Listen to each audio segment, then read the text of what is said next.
Voilà, mon collègue là, mon abino Balandia, émission devant les Congolais. Vous tous qui nous suivez de partout, vous êtes dans vos bureaux, dans vos maisons, même ceux qui nous suivent dans les hôpitaux. Mon collègue là, mon abino, tous allez déjà au rendez-vous pour parler de la République démocratique du Congo avec un invité spécial, une émission spéciale ce mardi. Il s'agit de qui? Avec qui est-ce que nous allons parler de la République démocratique du Congo? Il s'agit d'un membre de l'AFDC, de ces partis chers à l'honorable président Bahati Lukwebo. Il est secrétaire national adjoint chargé de la propagande. Il s'agit de M. Chris Mukendi. M. Chris, mbote na yo. Mbote ndeko Isaac, mbote na bandeko nyoso, barozwali bako Rolanda biso. Merci pour l'invitation na yo. Voilà, merci beaucoup. Je crois pour la première fois sous les couleurs de l'émission Devant les Congolais, vous êtes à l'aise. Merci. Et prêt à répondre à toutes les questions, sans embâche. C'est la raison de ma présence ici, donc je suis prêt à échanger, à me placer devant les Congolais. Comment va l'AFDC?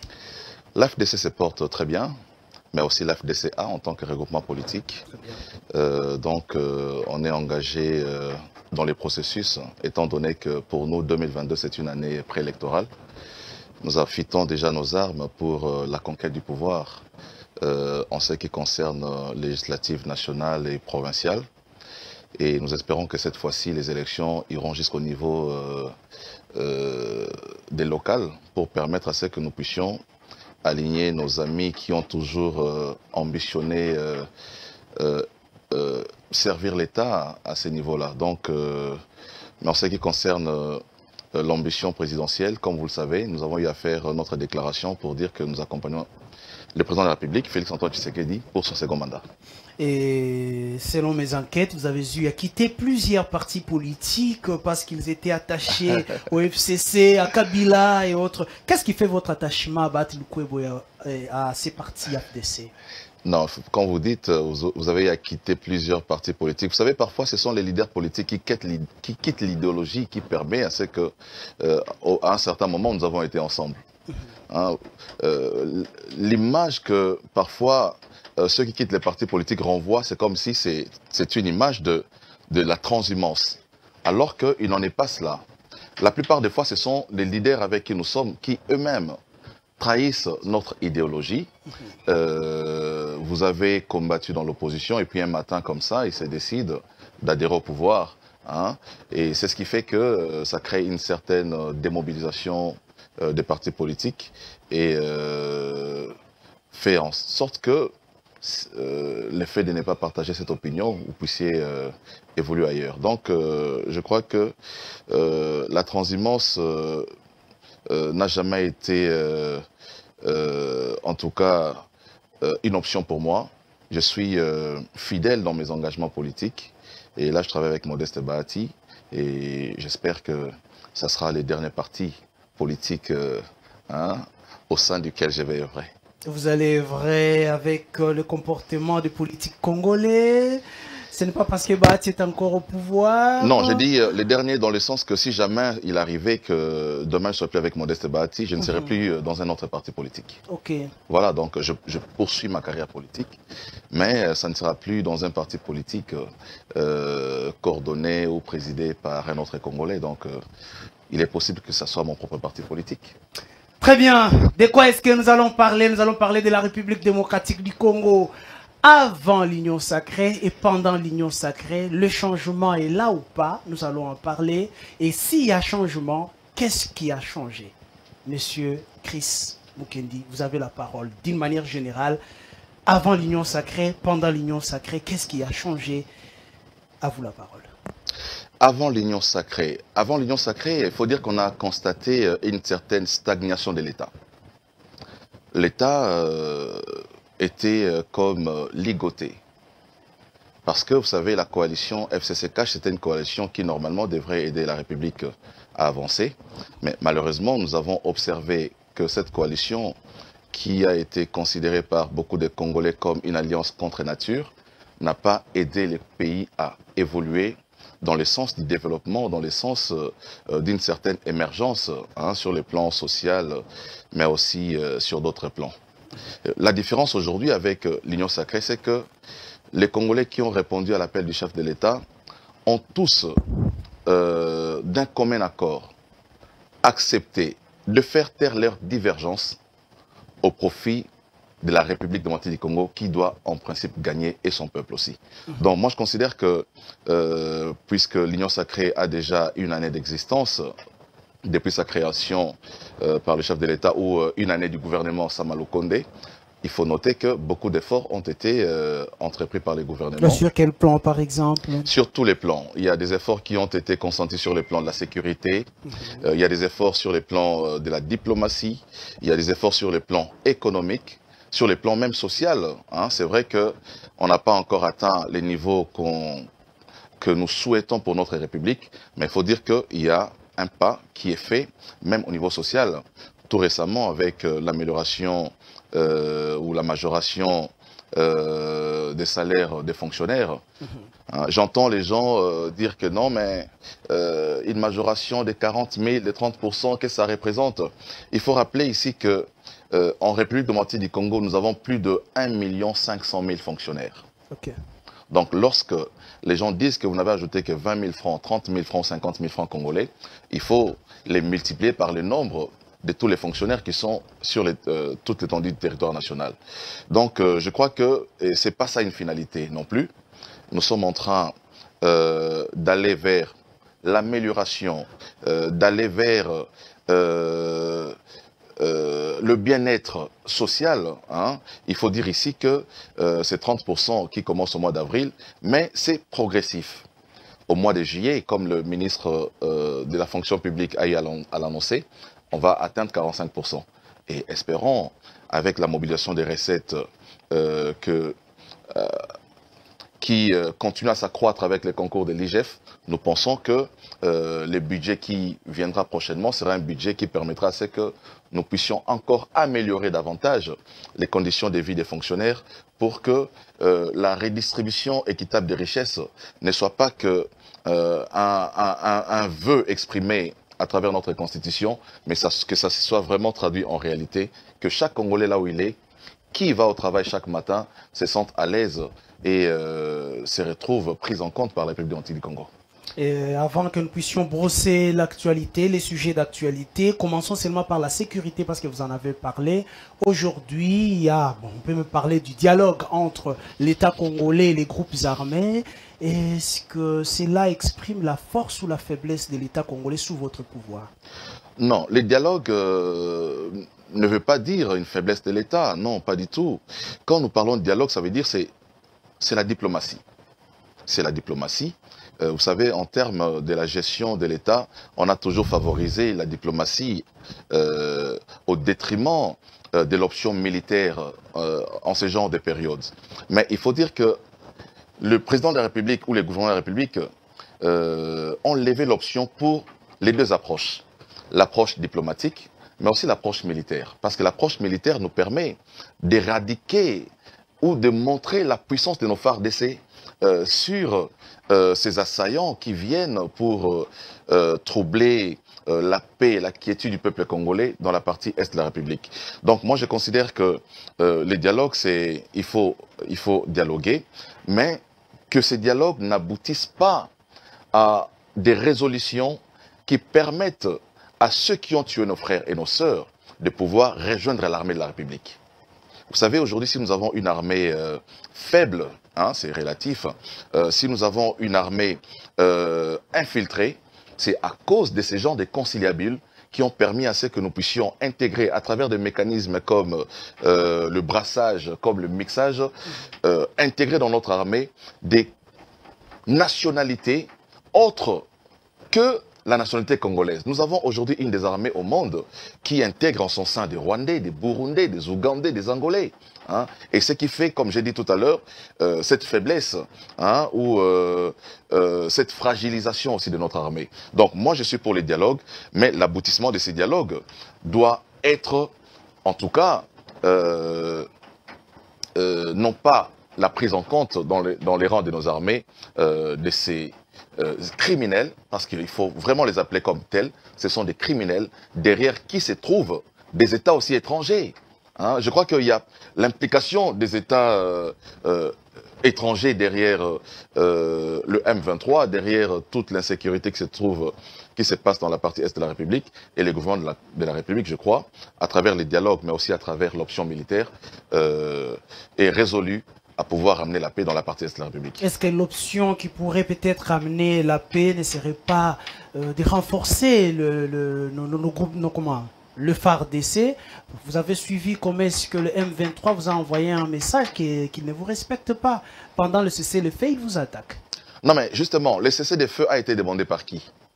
Le cessez-le-feu a été demandé par le M23 parce qu'ils ont été soumis à la puissance de notre armée. C'est comme ça qu'ils avaient demandé le cessez-le-feu. Mais aussi, nous considérons, à travers ce qui s'est passé, c'est une diversion aussi, hein, qui a été créée, mais le FARDC n'ont pas du tout baissé hein, la face en rapport avec tout ce qui se passe hein, dans la partie est de la République. Je crois que nous recevons tous les jours dans nos téléphones l'offensive que nos FARDC mènent dans toute la partie est de la République, et nous pensons que la paix va revenir sur la partie est de la République. Voilà, tous on a moins lingala moke parce que tout mataki moi côté français. Lelo ce qui tolobeli totali social ya congolais. Ça qui a repé nazo zo yango kaka na maloba na yo. Social ya congolais avant était union sacrée à la Etia Mabongo na président de la République, beaucoup plus aidé aussi par le président Bahati. Et après union sacrée, vous vous dites quoi? Le social des Congolais est s'améliorer? Topé to garder statico voilà. Non, Kolobaketo garder statico et zali kozala malhonnête na bisomoko. Omoni, c'est vrai que la vie est chère na kati ya mboka, mais déjà tango gouvernement azako améliorer ba salaire ya ba fonctionnaire, ça veut dire que eza so staticoté. Mais il faut pas débat au Tosalango dans sa globalité, parce que tant on a un débat social, j'ai parfois l'impression que les régimes qui nous a précédés, c'est un régime qui nous a laissé dans les paradis. Et que les régimes de Félix Tshisekedi nous amènent en enfer. Ça, c'est les discours que Bato et un régime passé, Bato nous a offert consommer le peuple congolais, comme si, pendant le régime Kabila, il y avait des Congolais qui avaient l'emploi, et que dans le régime Tshisekedi, ils ont perdu l'emploi. Pendant le régime Kabila, les Congolais mangeaient 3 fois, pendant le régime Tshisekedi, les Congolais ne mangent plus. Pendant le régime Tshisekedi de Kabila, c'est comme si les Congolais déjeunaient avec les laits chaque matin. Pendant le régime Tshisekedi, Congolais comme des femmes à Tongo. Non.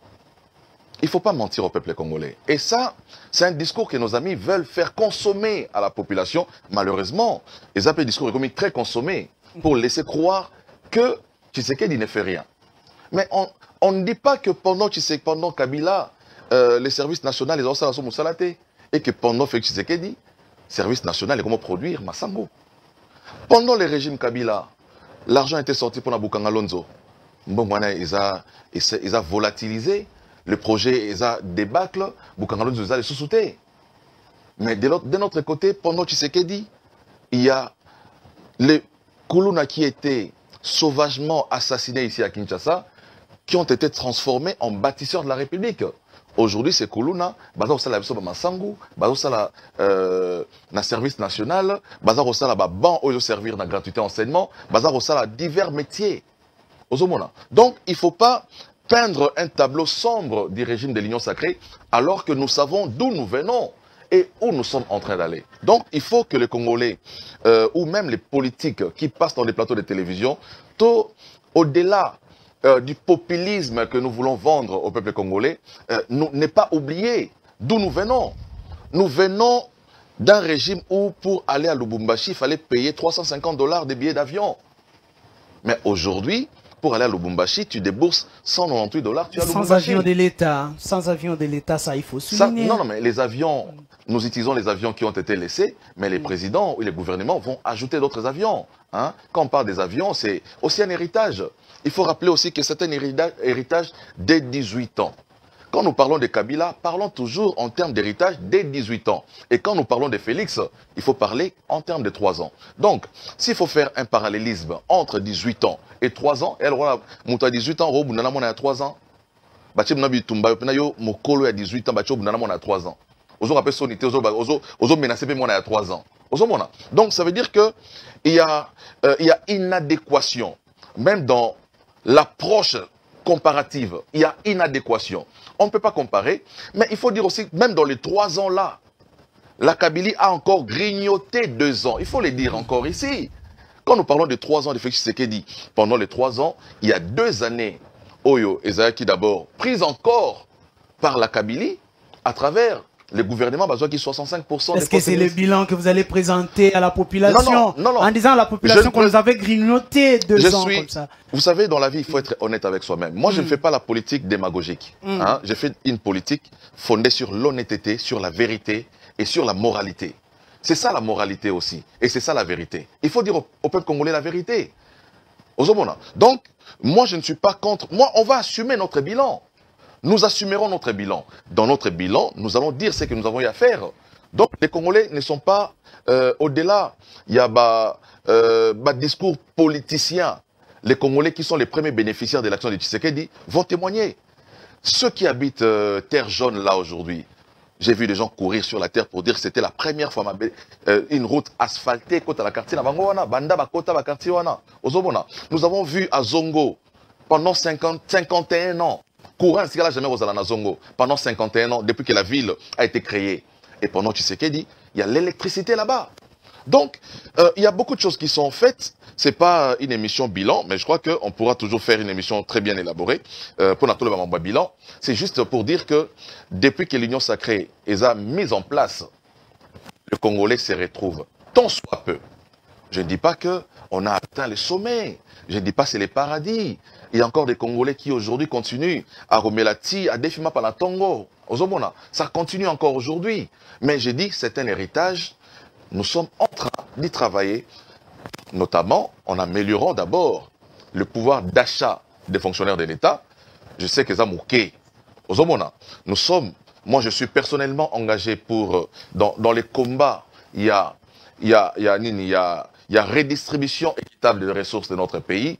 Je suis pour la réduction à train de vie à l'institution pour permettre que des côtés aux institutions et permettre d'améliorer les projets aux alliés porteurs dans les pays, mais aussi d'améliorer les conditions de vie des fonctionnaires qui sont au nombre, j'ai dit tout à l'heure là, de plus de 1 500 000 agents de l'État.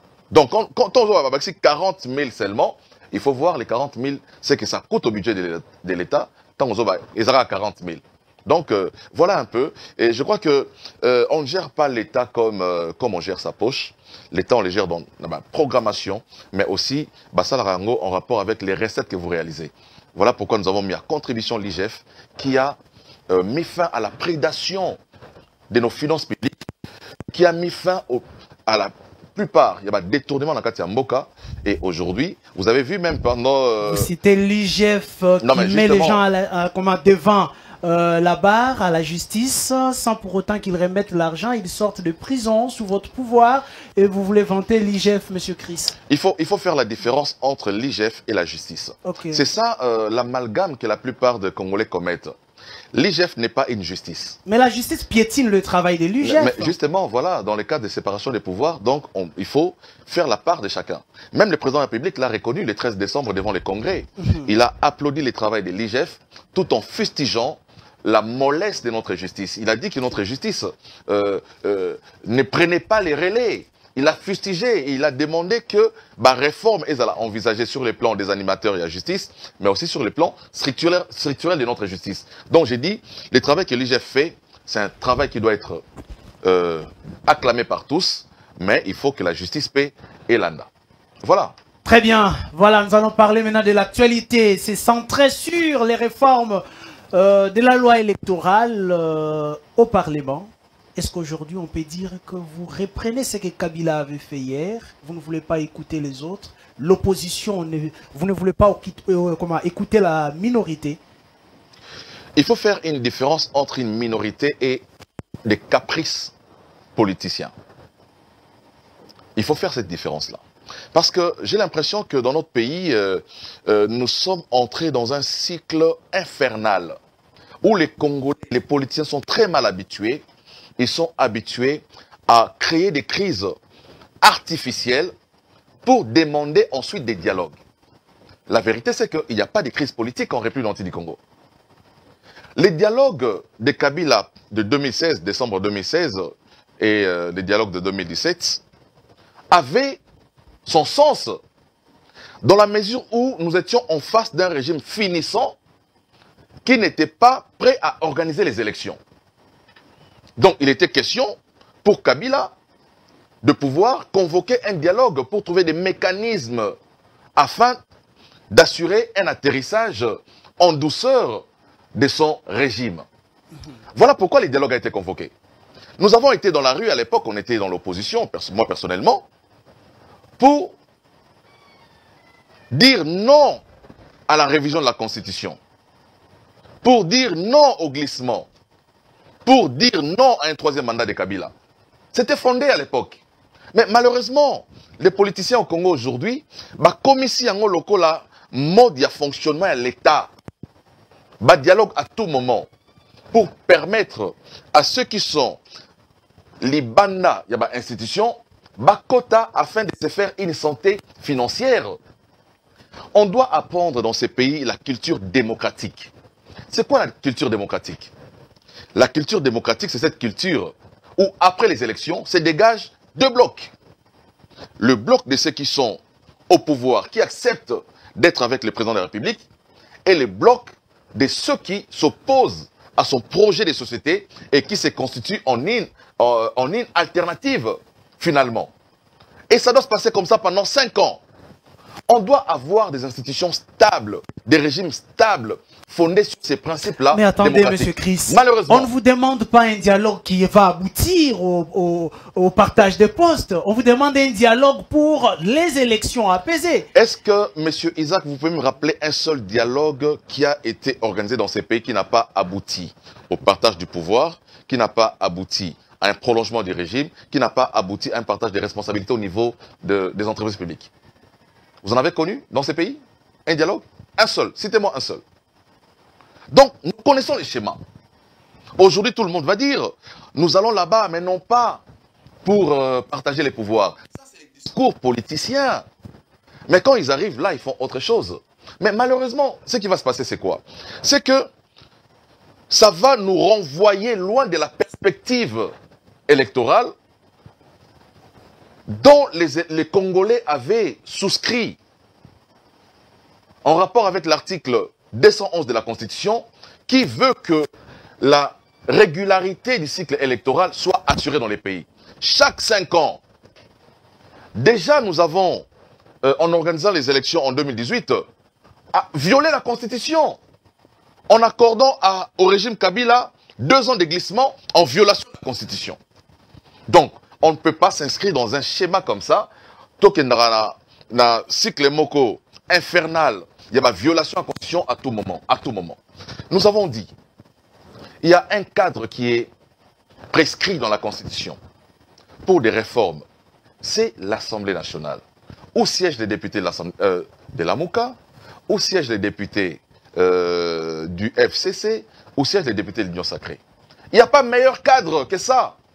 Le cadre institutionnel. Et il faut rappeler encore ici... Vous parlez de ces cadres parce que vous êtes majoritaire, vous êtes puissant à l'intérieur. Mais vous savez ce que vous aviez demandé à Kabila en 2018. Je vais vous rappeler encore une chose, parce qu'il faut rappeler toujours l'histoire. Allez-y. Nous sommes en 2011. Le régime Kabila décide de ramener les 2 tours d'élection à un seul tour. Avec Lutundula, qui était chef d'armée à l'époque au niveau de l'Assemblée nationale. Qu'est-ce qui va se passer ce jour-là? Il se passe que l'opposition quitte la salle. mais la majorité, au nom du principe de la majorité a voté la loi. Nous sommes passés des 2 tours des élections à un seul tour. L'opposition n'a pas brûlé les pneus dans les pays. L'opposition n'a pas envoyé les gens dans la rue. Au nom du principe démocratique, lorsqu'il y a un vote qui est émis, les principes démocratiques veulent que la voix de la majorité triomphe sur la voix de la minorité. C'est ça aussi la démocratie. C'est ce que vous aviez appelé forcing hier avec Kabila. C'est ce que vous aviez appelé forcing. Vous savez vous voulez changer de terme aujourd'hui? Quel qualificatif voulez-vous coller à ce que vous faites? Il y a toujours des mots qui sont propres à l'opposition.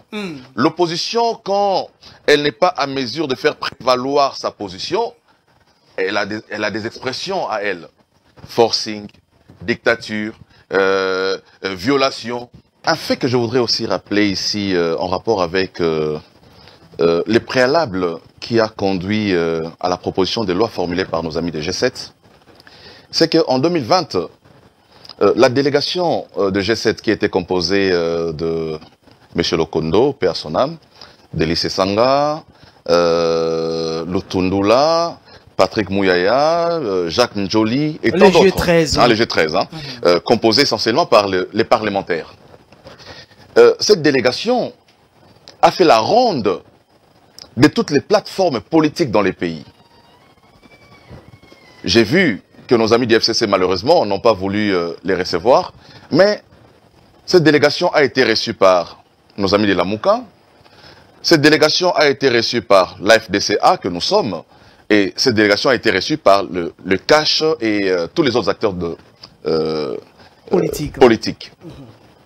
Donc ça veut dire que chaque groupe a eu à formuler des amendements, des propositions qu'ils ont soumis à l'appréciation de nos amis de G7. Et ce sont ces amendements, ces propositions qui ont conduit en réalité le G7 à pondre les documents de travail qui est en examen à l'Assemblée nationale aujourd'hui. Mais les G13 n'avaient pas quand même mandat de l'État, n'avaient pas mandat de l'Assemblée nationale. C'était une démarche... Quelle force donnez-vous à cette démarche de G7? C'était une démarche citoyenne. Il faut rappeler ici que le G7 n'était pas les G13 n'étaient pas composés essentiellement des députés de la majorité ou de l'opposition. C'était toutes les forces représentatives au sein de l'Assemblée nationale qui, en perspective des réformes électorales, s'est constituée en force pour faire cette démarche-là. Donc, cette démarche a été bien accueillie au niveau des plateformes politiques. Et aujourd'hui, nos amis ont eu à produire un document qui est un document de travail. C'est une proposition de loi. Une proposition de loi, c'est discuté à l'Assemblée nationale, s'amende à l'Assemblée nationale et est voté à l'Assemblée nationale. On ne sort pas une proposition de loi dans la rue. J'ai vu nos amis qui sont intéressés par aussi des réformes, notamment le groupe de Germain Kambinga, Yves Kissombe, le groupe de Constant Moutamba, qui ont aussi formulé des propositions. Ils sont allés voir les présidents de l'Assemblée nationale pour soumettre leurs propositions afin que les députés puissent en prendre compte lors du débat. Donc moi je considère que tous ceux qui ont des propositions devraient procéder de la même manière. Parce que le cadre indiqué pour des réformes, c'est un cadre institutionnel. Je dis, on doit mettre fin à cette culture-là, d'aller dans la rue, chercher des solutions de la République dans la rue, et venir avaliser aux députés nationaux comme si les députés de l'Assemblée nationale devenaient une caisse à résonance des politiciens. Donc voilà. Donc moi je considère aujourd'hui que cette minorité, le président de l'Assemblée nationale a été même large. Vous n'allez même pas vous souvenir une seule fois où la majorité de l'époque avait accordé à l'opposition un délai pour regagner la salle. Pas du tout. Lorsque l'opposition sortait, la majorité votait les lois. Vous avez suivi la démarche de la SENCO et l'ECC par rapport à votre débat entre le FCC, l'opposition et la majorité. Qu'est-ce que vous en dites? J'ai suivi la démarche, j'ai suivi la déclaration aussi de l'abbé Chollet au sortir de la rencontre avec le président du Sénat. L'abbé Chollet a dit ceci. On peut dialoguer autour d'une table ou trouver les consensus autour d'une table ou ne pas les trouver autour d'une table. Ça veut dire, quand il parle d'une table, ça veut dire en dehors du cadre institutionnel ou dans un autre cadre, c'est les institutions. La majorité a opté pour les cadres institutionnels. Je rappelle ici que dans les groupes de ceux qui demandent les dialogues hors cadre institutionnel, se trouvent des députés nationaux qui ne siègent pas à l'Assemblée nationale pendant 3 ans. On ne va pas les citer sur ces plateaux. Mais vous connaissez ces gens-là, qui depuis que la législature a commencé, n'ont même jamais mis les pieds à l'Assemblée nationale pour aller parler au nom de l'électorat qui les avait placés à l'Assemblée nationale. Mais ce sont ces personnes-là qui demandent les dialogues. Donc moi je dis, c'est une farce politique, c'est une escroquerie politique pour donner simplement des béquilles. Hein? Nous sommes dans une année préélectorale. Il y a de ceux qui recherchent à se référer une santé financière, se disent, allons au dialogue, nous allons entrer au gouvernement, votre problème, on va exercer des... c'est de ne pas partager votre pouvoir, ne pas donner une santé financière à ceux qui viennent demander les dialogues. C'est ça votre problème. Mais vous ne pensez pas à la République démocratique du Congo après les élections. Notre problème, c'est de briser avec ces cycles qui devient une habitude au Congo. Les dialogues, des dialogues, des dialogues et les partages de pouvoir. Le pouvoir, c'est le peuple qui l'a donné à ceux qui l'exercent aujourd'hui. Quand le peuple a donné les pouvoirs, le peuple n'a pas partagé son pouvoir. Il a donné à Tshisekedi le plein pouvoir. Il a donné à ceux qui sont à l'Assemblée nationale le plein pouvoir. Ceux qui sont au gouvernement ont été investis par l'Assemblée nationale. L'Assemblée nationale leur a donné les pouvoirs, le plein pouvoir pour être au gouvernement. Donc, c'est le peuple qui a donné les pouvoirs et nous ne pouvons pas continuer de manière chronique, hein, de manière, c'est pas incessable de faire des dialogues qui n'aboutissent que à résoudre les problèmes des individus. Aucun dialogue ne résout les problèmes du peuple. Aucun dialogue. Tous les dialogues n'ont fait que résoudre les problèmes des individus qui voulaient entrer dans des institutions. Les peuples, qu'est-ce qu'ils gagnent dans tout cela? Pas du tout. On va prendre ceux qui sont en dehors des institutions. Ok, commission vice-premier ministre, on a commissaire ministre de la Défense, allez, Roubaix va pas y aller dialogue, c'est ministre de la décentralisation, mais voilà les dialogues.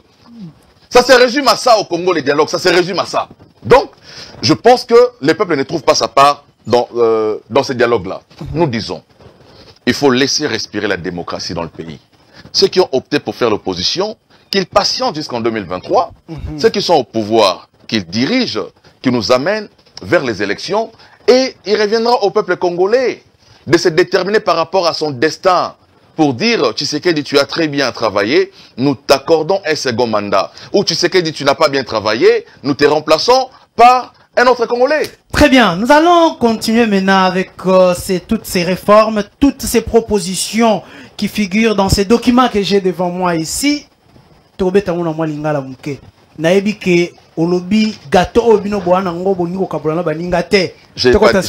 pas dit ça. Vous tirer vraiment attention que le rôle à Corbeau a perdu qui n'a face à Yarenar, Bofongo la monocoté et Baninga Balia. Tozonga Péa. Vous assurez à l'est côté Nakatia. Aucun souci. Première proposition, suspension du seuil. Votre réaction? Ndeko suspension à seuil bato belé baza d'accord pour Nayango comme ndena lobaki ba proposition ba ndeko ezali ba proposition utaki na ba mangomba politique et belé ba onde ba pesa ki babi suppression c'est obligatoire to supprimer seuil. OK. Omoni.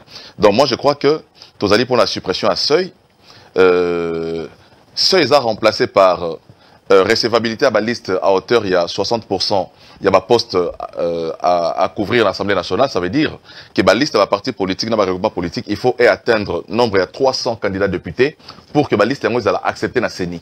C'est la proposition qui a été faite. Okay. Donc pour les grands partis politiques, ça ne pose aucun problème, mais je crois que le problème peut se poser là-bas. Est-ce que ça ne sacrifie pas ma parti amicale? C'est pas une manière de ma parti amicale de Chris? Non, mais ma parti amicale peut se constituer dans ma parti politique et belé ma parti à mon aîné. Regroupement. Parce que même Bisso en 2018, Tokende élection était comme parti politique AFDC. AFDC kendaki comme regroupement politique. Donc, mabe zalité na bandeko, ba ko okuta na sanga, ba sangani belé pour ba constituer force base à la regroupement politique et permettre à bango ba atteindre exigence de la loi. Ce boza 100 et que exigence de la loi il faut boza la 300. Donc ça veut dire qu'il faut boza la ba effort pour bandeko mosusu bo sangana pour atteindre exigence de la loi, il y a loi. Parce que mabe so ezalaki nini? Mabe so ezalaki que lorsque ba député bazaki proclamé, on n'a pas, la population ne s'est pas identifiée dans l'élu dans l'Assemblée nationale pour la plupart. Bomoni moto azwaki 15 000 voix net na Lukunga, mais ba proclamé moto abimaki na 2 000 voix na Lukunga wana. Moto a 15 000 voix à Kwei, moto a 3 000 voix à côté de l'Assemblée nationale. Alors que la population a s'identifier directement dans moto à 15 000 voix parce qu'il y a un apportant qui va voir belé, il y a circonscription au wana. Et ça m'a BOC même la Kibiso. Donc je crois que qu'on supprime ce seuil et qu'on permettre que la population a s'identifier nakati ya député naé, mais aussi ils ont repéré ça vraiment ma député légitimité pour que c'est nakati l'Assemblée nationale. Très bien, je vais sauter la deuxième proposition pour notre Misato et Taliba gouverneur. Toka kinde ko Félix Tshisekedi koloba ete posa na yezala ki ete ba gouverneur bazala voter mbala moko na souverain primaire ou azali population kasi atomoni yango lisusu na deuxième degré baza ko voter bango kaka na ba députés provinciaux. Mais une question se pose là-bas balobi dépôt na yango esengeli parrainage na yango esalema des dépôts ya ba candidature ezala déjà parrainé. Ba parrainer déjà ticket moko boye tango za ko ya ko déposer candidature na yo bosi bo parrainer déjà un ticket gagnant à gouverneur. Bon, je crois que au lobby les candidats Mokonzi Mboka ezala qui a ezala suffrage direct. Mais il faut peut-être rappeler pour la corruption justement, mais il faut peut-être rappeler que ezali proposition de loi. Okay. Ce n'est pas une loi. So comme une loi, ça veut dire que il y a eu déjà un processus nyoso. Dans l'Assemblée nationale, il y a examen, il y a débat, il y a commission, et puis il y a toilettage, et puis et qu'est-il la promulgation, on est comme une loi. Jusqu'à présent, ce ne sont que des propositions. Mokonzi Mboka, volonté n'ezaki owana. Mais est-ce que les lots, c'est ni yango mokoto, gouvernement de la République, to comme déjà, je crois que proposition chef de l'État, ça c'est l'idéal. Il faut to combattre na isikawana. Mais pour le moment, avec ce que nous avons dans le trésor public, avec réalité nabiso actuelle, il y a scrutin, est-ce que tu as directement ou il faut attendre à la fin de la législature? Parce que la loi, ils ont voté chaque législature. Au moins, et ils ont modifié dans 2000 temps, avant les élections, il y a 2028, il y aura encore une loi électorale qui sera normalement qui sera adaptée à la réalité. Donc moi je considère que c'est une proposition, hein, tout tirer là on a suffrage indirect, mais bon, pratiquement jusque-là rien n'a changé. Quand on dit les parrainages, c'est parce que il y a conflit d'intérêt. Ouais.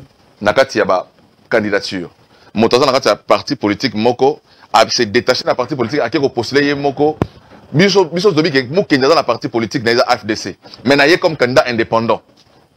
Donc ça veut dire que ça crée du désordre dans Mamoisa au Salama. Il faut un certain parrainage pour évacuer Babylon Rognon Soana, Motosoraye, Sorosa membre du parti politique. Pour les candidats indépendants, ça ne pose aucun problème. Motosa dans la parti politique, aucun problème. Mais pour ceux qui sont dans des partis politiques, dans le regroupement politique, ils doivent naturellement être parrainés. Hein? Donc ça se passe toujours comme ça. Voilà, un autre point où il y a le débat, il y a un point où il y a des suppléants, il y a famille, il y a l'approche parent, qu'est-ce qui se passe-t-il avec ces débats? Et ceux qui sont dans l'Assemblée nationale, ils vont voter. L'Assemblée nationale a relativisé. Parce que le parti politique, M. Zali, papa Lambo n'a pas membre du parti politique, on est très actif. Okay. Il y a des partis politiques comme ça où le père et les fils sont très engagés dans la lutte, dans les combats. Donc je ne peux pas considérer que pour une famille aussi engagée, j'ai vu par exemple à l'époque Koudoura très engagé dans les combats, mais sa fille était avec nous dans la rue. Cynthia Koudoura était avec nous dans la rue. Okay. Quand on était à l'opposition, vous ne pouvez pas interdire à quelqu'un qui est aussi engagé comme ça dans la vie politique active, pogner comme suppléante, Bobo Yango à travers une loi. Tu vois?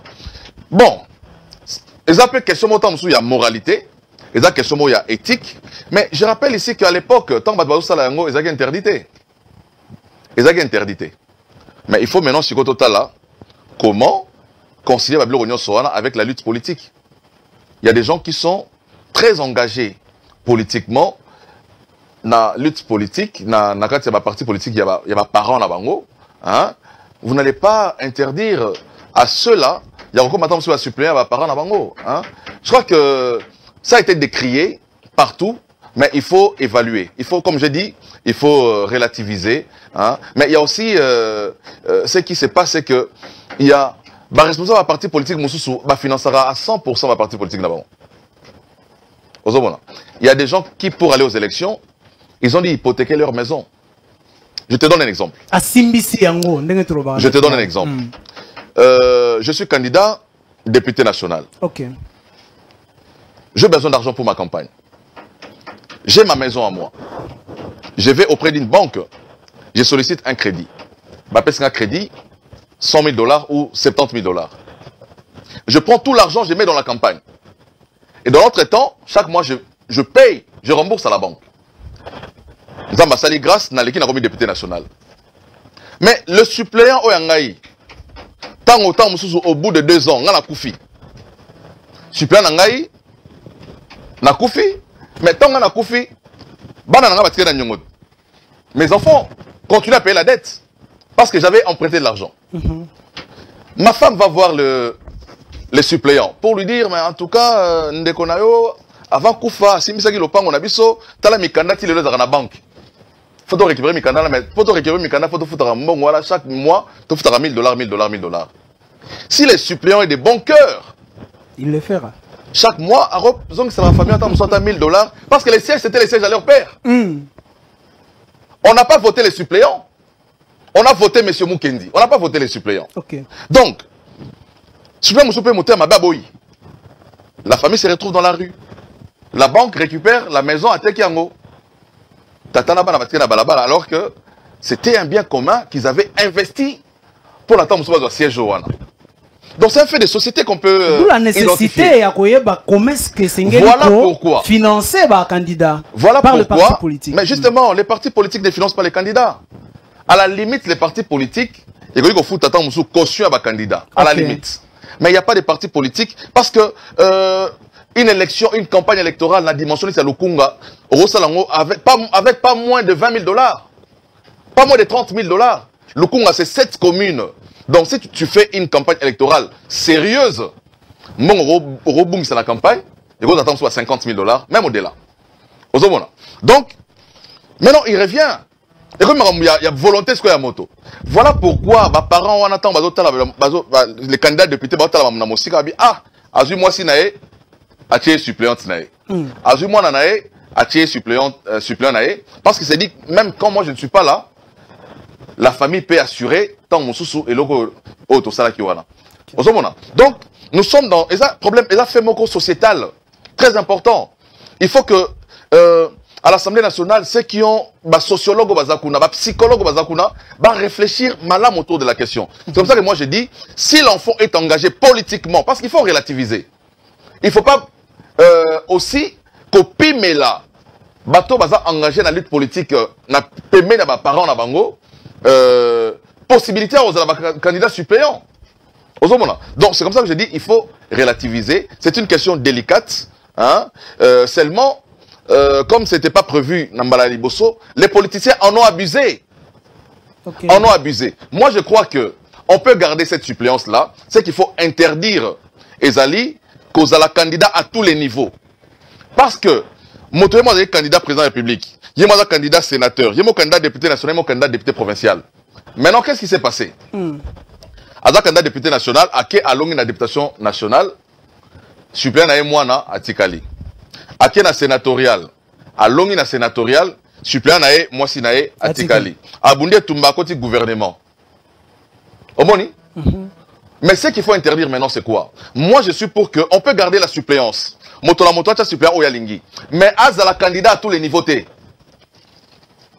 Zala candidat à un niveau moko ya élection moko. Ça veut dire que yo so ozui aujourd'hui siège dans le gouvernement. Or, on tire la soirée de problème est à l'Assemblée nationale. Mais il y a l'Assemblée nationale au Tigimoto, le Sénat au Tigimoto, l'Assemblée provinciale au Tigimoto. Ou à des Amabé. Très bien. Nous avons 13e proposition au lobby qu'on affiché par résultat bureau par bureau. Car ce problème n'a pas eu wanate. Et zali si qu'on a 16e point au lobby était institution de la sanction contre le président de la CENI. Tout le monde a yangoté Namboka Oyo était président de la CENI Asali Moussala Mabe Asali Omobe ko senga qui était Bachel Biso était voilà institution onde ko juger. Ezamala Mumingi. C'est très bien. Faut tout appeler le président c'est oui surtout dans Mboka Oyo zali normal batuno ti bananga faut za makala. Omoni tout na Mboka Oyo mi beko ezali. Nanga Oyo apesi bino pouvoir abimisi bino ndeko na ngai. Ezamala omoni élection ezali pluridimensionnelle. OK. Élection élection présidentielle. Obi que population se retrouvera dans ma député au siège de l'Assemblée nationale pour la plupart. Mais aussi il faut rappeler au Awa que avant les élections, il y avait des listes déjà des députés nationaux au siège de l'Assemblée nationale Tambolaka avant l'élection. L'ingomba politique mon bakutana basala ba réunion na ba Fleuve Congo Hotel pour préparer ba bureau réunion avec président Seni na la réunion. Tout le monde a liste, il y a des députés nationaux, 350, il y a FCC et Bimaka avant élection. Donc c'est comme ça que il faut sanction et zala pour la présidente Seni. Il y a l'obligation de beaucoup de sérieux. Nanga lelo, à cause de la liberté. Parce que à tripatouya paye makasi, bah résultat élection. Donc je n'entre pas dans le bateau bazaba bénéficiaire de mandat parce que il n'était pas d'abord organisateur des élections. Wana kanda ya échec na yomoko ya non mais j'ai fait plus de 6000 voix. Mais j'étais dans la même circonscription que Mova Sakani qui n'a pas fait 500 voix. Moi j'ai fait plus de 6000 voix, Mova fait moins de 500 voix. Il en était conscient lui-même. Asaki ba maman wenze ya Delvo ba toilette akangi ba toilette pas ba voter kete azwakite. Akangi ba toilette. Ba moto apesa ki batuna ba moto apesa ki ba tuya banini ba témoin. A botoli ba moto a tomboke la ba makasi. Mais na miracle ya nanga, na magie ya nanga, va proclamer Mova. Donc ça veut dire que les élections, même les seuils là, là, c'était fait à dessein pour tricher. L'objectif, il y a seuil. Et ça là qui était pour éliminer ma candidature fantaisiste, pas du tout.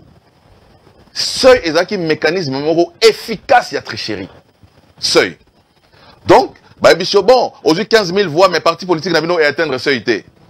Donc, au Vandinien, au Bibom, ça doit atteindre ce seuil. C'était un mécanisme d'élimination pour favoriser les grands partis politiques. Alors que, les grands partis politiques, voilà, les candidats vont pas le côté. Donc, voyez un peu ce qui s'est passé. Donc, j'ai dit, au moment normal, en tout cas, il y a des gens qui devraient même être en liberté. Monsieur il faut Chris, que la sanction soit instaurée. Monsieur Chris Mukendi, Nathan Ozali Kotala Sikoyo, je crois que vous allez penser que j'étais au commis la classe politique actuelle, vous avez la bilan à Félix Tshisekedi jusqu'à là 3 ans déjà. Vous n'avez pas peur des élections 2023? Nous n'avons pas peur des élections pour 2023 parce que Félix Tshisekedi, en tout cas, a montré sa volonté et sa détermination. Et par des faits, des actions concrètes, peut-être que ces actions ne sont pas bien relayées, bien médiatisées. Peut-être que la communication, tant que c'est à ma cité, mais Tshisekedi est en train de faire un travail extraordinaire qui n'a pas été fait dans les 18 ans de son prédécesseur. Vous le dites par rapport à ce que vous voyez ou par rapport à toutes les promesses de Félix Tshisekedi? Parce que la population vous dit que ça ne concorde pas. Je l'ai dit par rapport à ce qui est fait. Ce qui est fait sur terrain. À Kinshasa aujourd'hui, tous connaître les désenclavement à ville à Kinshasa, avec des constructions de routes partout à Kinshasa, même dans des petits quartiers. Hein, l'État a présent au Salabanzela pour désengorger ville, gratuité enseignement, c'est une effectivité, l'amélioration des conditions de vie, la prise en compte même, il y a des fonctionnaires au Bazaki mécanisé, il Bato Bazali Belé, hein, la prise en compte de médecins qui n'étaient pas mécanisés à l'époque, qui aujourd'hui sont pris en charge. Je crois que Moussa Zekosa Malembe, et nous pensons avec les projets Ozakoya, Ozakobanda, projet à développement, il y a 145 territoires, ça va encore faire éclater l'action Félix Tshisekedi à travers la République, et ça va attirer beaucoup plus de sympathie pour lui accorder un second mandat en 2023. C'est bon, nata kopesa maloba ya suka ndeko Chris kasi na kosepela ete obeta sete mingi na tribalisme o ezali kokola siko na République démocratique du Congo oyoki lisolo ya table ronde entre Katangé et Kasaya liloba na ya suka olobi ma yokoki koloba me obeta sete likolo ya mayema sali ko salema na Katanga. Maloba suka ezalika o etali pe tribalisme. Je crois que tribalisme aujourd'hui est comme une arme politique. Arme politique utilisée contre les régimes Tshisekedi. C'est une arme politique. Aujourd'hui, tribalisme, ce n'est pas la population au niveau assez créé, mais c'est l'élite politique qui les crée. À travers son discours, à travers le mépris. Au Balingi va lancer un régime à Tshisekedi pour faire montrer à l'opinion que le régime Tshisekedi, c'est un régime loubaphone. Voilà d'où part le problème. Donc, je crois qu'entre Congolais, il n'y a pas de problème. Mais ce sont les acteurs politiques qui devraient arrêter avec ces discours-là. Quand je vois des acteurs politiques passer à la télévision pour dire hein, on a tribalisé les institutions. Déjà, quand tu le dis comme ça, tu crées la haine au sein de la population. Nous avons vécu dans ces pays, je vais faire une réplique, hein. J'entends des gens dire que Tshisekedi a la Cour constitutionnelle, Ndegone Moulouba, a la Sénine, Ndegone Moulouba, a la Sogi na Finance, Ndegone Moulouba. Et ce n'est pas faux. Mais pourquoi on ne dit pas que na Sénat a Tchepe Moulouba? C'est Bati qui est là-bas, il a Moulouba te. Pourquoi Tchembo Sote Kuna, oh Azakuna Aza Moulouba te? Hein? Dans tous les autres ministères, Bojiki au ministère de budget, n'a portefeuille qui est là-bas. Donc c'est un discours qui incite les Congolais à la haine contre les Louba. Voilà d'où est né le tribalisme. C'est une arme de guerre aujourd'hui, une arme politique que l'adversaire de Tshisekedi va utiliser aujourd'hui pour nuire au mandat de Tshisekedi pour dire que nous avons eu dans ces pays un président tribal. Je rappelle ici qu'en 2011, Joseph Kabila, président de la République, gouverneur à la Banque centrale, c'était un Katangé. On n'en a pas fait un problème. Ministre à Finances, un Katangé. Nous n'avons pas fait un problème. Kabila lui-même, na Cour constitutionnelle, na Seni, Ngoyi Mulunda, ils étaient tous Katangé. Kalev Moutonde, le service en renseignement. On peut tous faire cet exercice-là pour montrer que le régime Kabila, c'était un régime tribaliste. Mais pourquoi on ne fait pas ça? Parce que nous disons que nous sommes Congolais. Donc, je crois que ce discours-là, c'est un discours où les politiciens ont la place publique pour justifier simplement leur frustration politique du fait que les régimes, il y a Tshisekedi et Kataki coalition avec nos amis Yanini, il y a FCC. Hein? Ils ne supportent pas d'avoir perdu les privilèges qu'ils avaient, les privilèges d'utiliser des cartes Visa, bazo bimisa bambongo na trésor public nenge balingi, ba privilèges bazaki nango, ya kozo bambongo ya l'état nenge balingi, kosala la banque centrale nenge balingi, tous les privilèges ils ont perdu. Aujourd'hui, ils sont plus dans la jouissance. Ils ont installé 3 bureaux, 4, 5 bureaux des épouses. Ils ne savent plus les gérer aujourd'hui parce qu'ils ont perdu les pouvoirs. Maintenant, qu'est-ce qu'il faut faire? Il faut salir le régime Tshisekedi. Il faut salir. C'est ça la vérité. Je crois que les Congolais, nous sommes un et indivisibles. Nous souhaitons bonne chance aux assises qui se tiennent au Katanga là-bas. Le Congo, nous sommes un pays unique. Toza un, tozali indivisible. Il faut que les politiciens arrêtent avec ces discours de tribalisme, ces discours de mépris. Moi, je ne connais pas de tribalisme dans mon parcours et je ne souhaite pas que les Congolais Bakomisango, Arme Moroboé contre leurs frères. Je suis Congolais, je vais partout au Congo où je vais. C'est chez moi et je me sens très à l'aise. Merci beaucoup Nabino Nyonso Bolanda Kibiso, merci na monsieur Chris Oto Yamba Kilelo, monsieur Chris Mukendi Kabemba, azali bongo ya ngambo ya AFDC, azali na responsabilité na ngambo ya azali bongo secrétaire national adjoint chargé ya propagande ya côté ya AFDC. Bande konanga ito suki a pona mokolo ya lelo. Je salue aussi la présence de madame Julie qui nous a assisté aujourd'hui. Merci beaucoup. Merci à mon assistante Fernandez Kitoko, merci à l'équipe technique qui m'a accompagné. Merci et bye. Audio Jungle.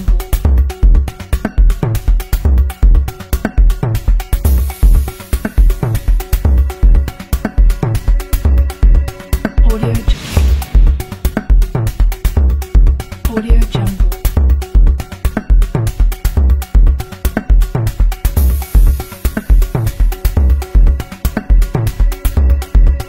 Audio